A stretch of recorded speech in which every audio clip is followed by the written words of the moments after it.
নমস্কাৰ learn and ডিছকাছৰ দ্বিতীয়টি ভিডিঅ'লৈ আপোনালোকক স্বাগতম। যোৱাকালিৰ নিচিনাকৈ আমি আজিও কেইটিমান কুৱেশ্যন এনচাৰৰ ভিডিঅ' ইয়াতে লৈ আহিছোঁ অলপ সময়ৰ কাৰণে।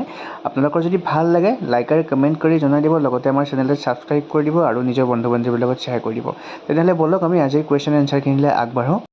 Which is the largest national park in India? অৰ্থাৎ ভাৰতবৰ্ষৰ সকলোতকৈ ডাঙৰ ৰাষ্ট্ৰীয় উদ্যানখনৰ নাম কি?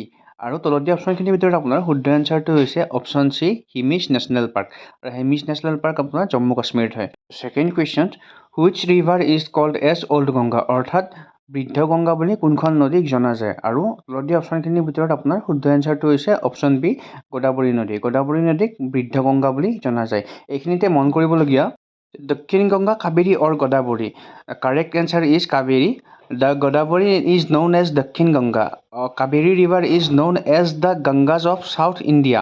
এই কুৱেশ্যনটো যেতিয়া আহে আপোনালোকে চাব, যদিহে দক্ষিণ গংগা বুলি আহে তেতিয়াহ'লে গোদাবৰী আৰু দক্ষিণৰ গংগা বুলি ক'লে Kaveri.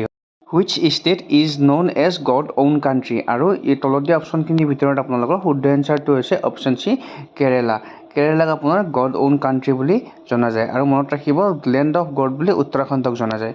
Next question, what is the highest peak of Assam? আৰু তলত দিয়া অপশ্যনখিনিৰ ভিতৰত শুদ্ধ এনচাৰটো হৈছে আপোনাৰ অপশ্যন এ, মাউণ্ট টামজং।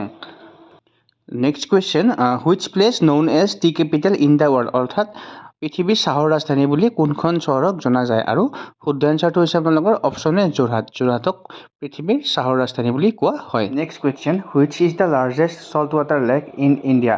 অৰ্থাৎ ভাৰতবৰ্ষৰ সকলোতকৈ ডাঙৰ নিমখীয়া পানীৰ হ্ৰদ বুলি কোনটো হ্ৰদক জনা যায়?